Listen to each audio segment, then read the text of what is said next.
우리는 노동조합 간부시잖아요. 이 노동조합 활동에 룰을 만드는 거예요. 근데 그 룰이 바뀌는 거죠. 근데 우리한테 훨씬 불리하게 바뀌어요. 그러면 이것이 미치는 영향은 1년, 2년이 되지 않습니다. 정말 장기적으로 노동조합 활동을 제약하는 수단이 되거든요. 그래서 저희가 요거 작은 것 같지만 집회 사업장에서 안 하고 어디서 하시려고요? 괜찮아요? 단역 유효기간 지금 새롭게 조직률이 이제 겨우 11% 정도예요. 근데 지금 새롭게 만드는 노동조합은 어용노조가 아닌 이상 앞으로는 4년까지 단지 구속 한번 못 해볼 판이 되는 거예요.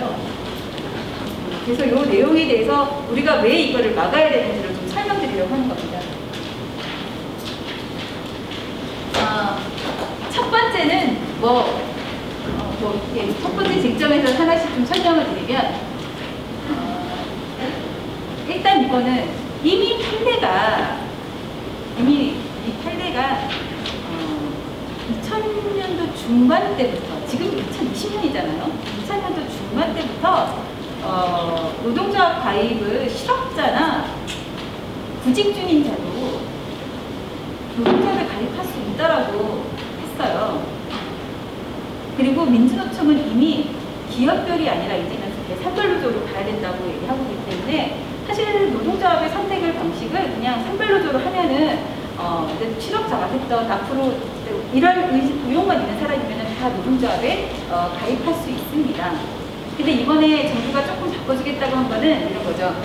기업별 노조의 같은 경우에 그 해고됐을 때 그 부당 해고로 만약에 부당 노동 행위로 해고되거나 징계받거나 이렇게 했을 때 적어도 중앙노동위원회에 재심 신청을 할 때까지는 근로자로 간주하는 그런 내용들에 대해서 요거를 일부 이제 요 뒤에 부분은 남겨놓고 근로자가 아닌 자의 가입을 허용하는 경우만 좀 삭제하겠다라는 안이에요. 사실 이거는 전체를 폐지하라고 하는데 정부는 기업별 노조에 대해서 일부만 남겨놓는 방식으로 한다는 거고, 네. 그리고 그래서 지금 여러 가지 노조법 개정안이 발의되고 있는데 그 중에서 안호영이 대표 발의했던 그 안에서 보면은 여기 근로자 요 항 전체를 아마 삭제하도록 되어 있고 그 정부 입법 발의에서는 요 하단은 남겨놓는 방식으로 지금 제한이 되고 있는 상황입니다. 그리고 이 부분인데요. 지금 민주노총에서도 굉장히 심각하게 보는 것 중에 하나인 거죠. 이렇게 됐다. 요게 지금 핵심이에요. 그러니까 예를 들어서 산별노조나 저희가 노동조합의 파업이나 어떤 행사를 활동을 지원하러 가는 사람들 같은 경우에 이 사업장 출입 시설 사용에 관한 사업장의 내부 규칙이나 노조 간 합의 절차들을 준수해야 된다라고 있어요. 근데 원래 ILO에서는 그냥 노동조합 간부면은 그것이 산별노조 중앙이라고 하더라도 사업장 내에서 적정 활동이 보장되도록 조치해야 된다라고 되어 있는 거죠. 근데 이제 이거를 사업장 내에 요 절차를 준수하도록 되어 있는데 여기서 핵심적인 건 뭐냐면 이걸 이 출입에 대한 규칙 이거를 누가 만드냐는 거예요. 사용자가 일방적으로 만들 수 있는 거잖아요. 또 그거를 취업규칙이라고 보나요? 우리가 인사규정 같은 거 취업규칙이 아니라고 주장하잖아요. 그래서 진들 마음대로 만들 수 있다고 하는데 이것도 그렇게 할 수 있는 거죠. 그리고 뒤에 합리적인 이유 없이 종사자가 아닌 조합원의 사업장 출입을 거부해서는 안 된다 라고 되어 있는 거죠. 그럼 합리적인 이유에 대한 판단을 누가 하느냐. 근데 최근에 대법원의 이제 판결 같은 거 보면은 이게 주거 침입죄 이런 거에 대한 판결이고요.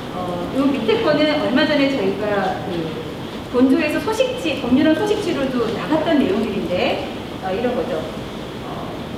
사용자가 그러니까 대부분 기업 근로자이시긴 하지만 사용자가 바로 내 앞에 있는 내가 나랑 근로계약을 체결한 사람이 아닐 수도 있잖아요. 예를 들어서 이번에 뭐 쿠팡 같은데 무슨 홈쇼핑이라든지 위탁업체 같은 경우에도 사실은 노동조합을 설립을 할 수 있거든요. 최근에 근로자에 대한 개념이 완화되면서 그들도 노동조합 설립을 할 수가 있어요. 그럼 그들도 어떤 실력 행사를 하려면 당연히 사용자와 교섭해야 되고 안 되면은 쟁행위를 할 수가 있는 거죠. 그러면 그 사람들에게 실질적인 사용자는 그 위탁업체가 아니라 대리점이 아니라 실제로 운영하는 쿠팡이거나 그 원청이란 말이에요. 그럼 그 원청이랑 내가 교섭하고 쟁의를 하려면 당연히 그 사업장에 가서 해야 되는 거잖아요. 그랬을 때 최근에 이렇게 좀 일정 정도 판례가 그거 주거 침입이나 뭐 업무방해 이런 거 성립하지 않는다라고 최근에 이제 판결을 하고 있었거든요. 만약에 이게 아까처럼 입법 발의가 돼버리면 이 판례로 그나마 저희가 입법 수정을 통해서 정부가 가능하다. 그다음에 사업장 내에서 투쟁이 가능하다라고 해왔던 부분까지도 이제 없어져 버리는 거죠. 이런 문제가 발생해서 저희가 뭐 사실 노동권을 우리 전체 노동자 같이 유지해야 된다는 입장에서 보면은 이건 절대 받으면 안 되는 그런 독소 조항이 되는 겁니다. 마찬가지로 한번 이걸 보시라는 거고에서 판단 보고 그리고 이제 아까도 설명드렸지만 법이 이렇게 만들어지고 나면은 규칙은 도대체 누가 만들 것이며 취업 규칙으로 정의가 돼서 그것을 불이익하게 회사가 바꿀 때 우리가 동의하지 않아서 무효로 만들 수 있는 것인지에 대한 것도 담보가 전혀 없는 상황이고요. 이 종사자의 범위나 합리적인 이유, 판단, 이 주체가 모두 사용자여서 향후 이제 노동기본권이 오히려 전화되는 그런 사태가 만들어진다는 겁니다. 그 다음에 아까 말씀드렸듯이 적어도 ILO에서는 이제는 사업장에 종사하는 자만이 노동조합의 간부가 될 수 있도록 만드는 조항도 폐지해야 된다라는 요구를 하고 있는 상황입니다. 그래서 이번에 이걸 일부 반영해서 이렇게 입법 발의가 지금 되어 있는 상황이고요. 그다음에 경총에서는 이거를 그렇게 해석하는 거예요. 전임자 임금 지급 금지를 해석하면 그거를 금지하면 마치 우리가 사측한테 전임자 임금을 요구할 수 있는 것처럼 얘기하는데 이것도 얘네가 약간 파워업 해야 되나? 그러니까 그거를 막기 위해서 되게 흥분 모션으로 가고 있는 듯한 그런 뉘앙스고요. 근데 지금 정부가 발의한 그 내용을 보면은 적어도 타임오프 초과는 무조건 무효로 보겠다라는 그런 내용들이 지금 반영이 되어 있는 상황이에요. 근데 적어도 ILO의 원칙에 따른다면은 노사 자율에 맡겨라 라는 원칙을 견지해야 되는 거고요. 이 조항은 여전히 노동조합을 좀 압박하는 그런 조항입니다. 네.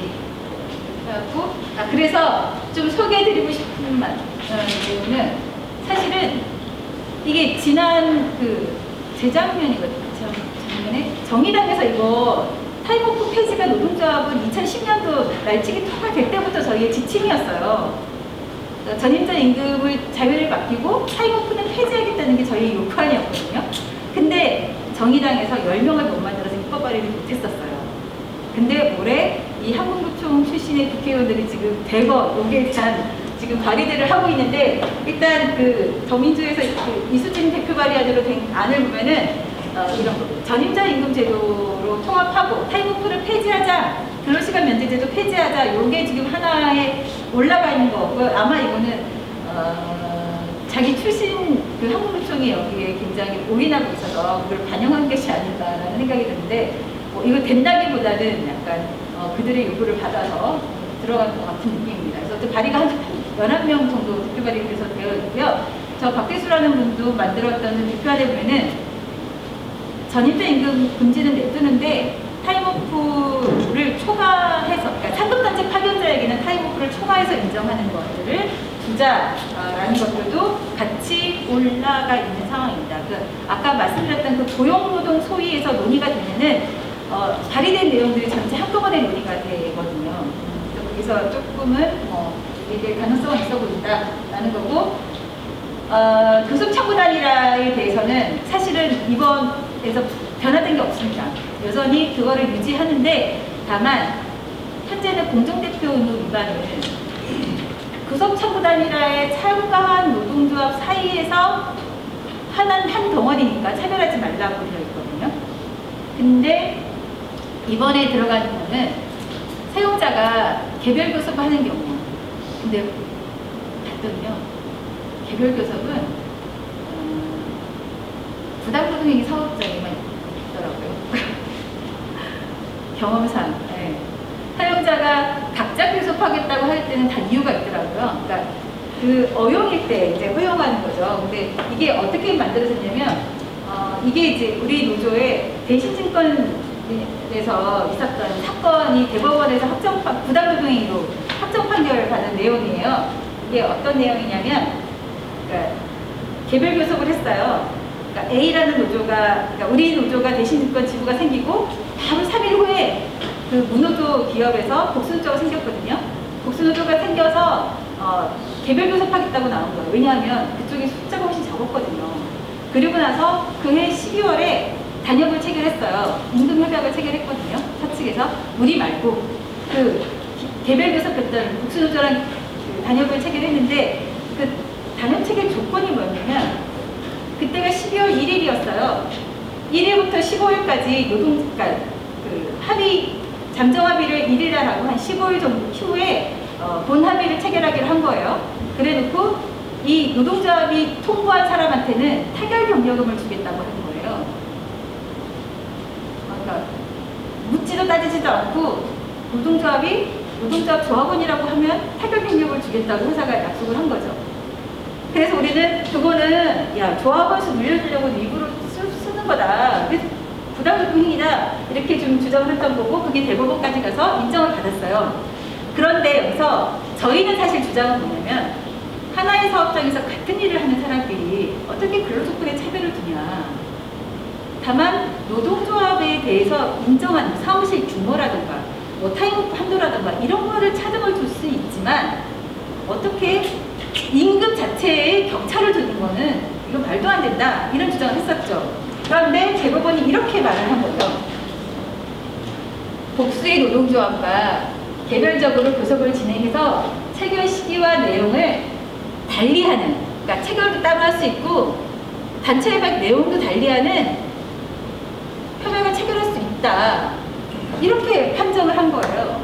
사실 그 전까지 이건 확신이 없었기 때문에 아무도 이렇게 안 했던 거죠.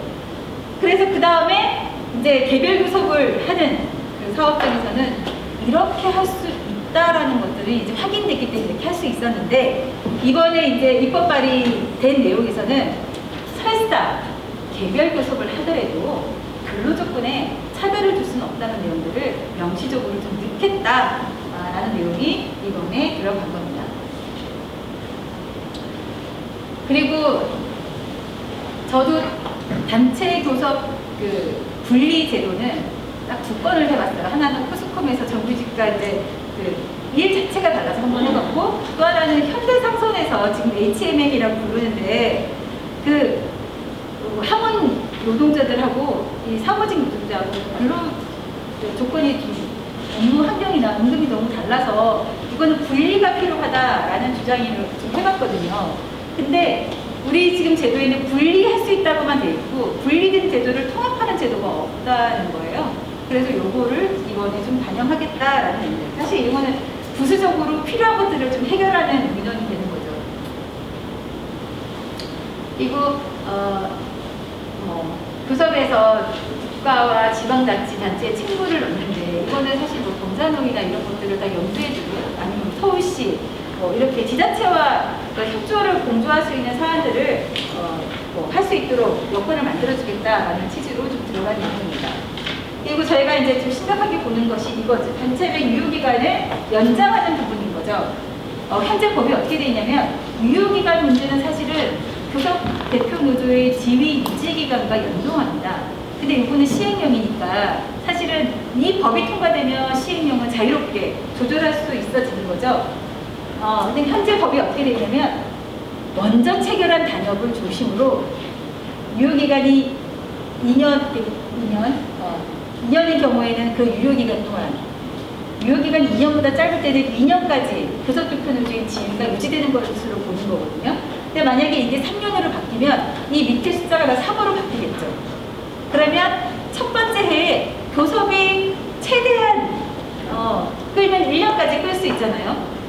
1년 후에 만약에 단협 체결을 못하면 참고단회를 다시 하도록 돼 있습니다. 현재 법에서. 그래서 1년을 먹고 들어가는 거고, 여기에 이 지위 유지 기간 3년을 합치면 총 4년 동안 정말 신규로 설립된 복수노조는 가반수 여부를 떠나서 아예 교섭을 못하는 경우가 생길 수도 있다. 그래서 굉장한 독소 조항이다 라는 겁니다. 그래서 이것도 좀 대서적으로 막아야 되는 그런 부분인 거고요. 제일 심각한 거는 이거예요.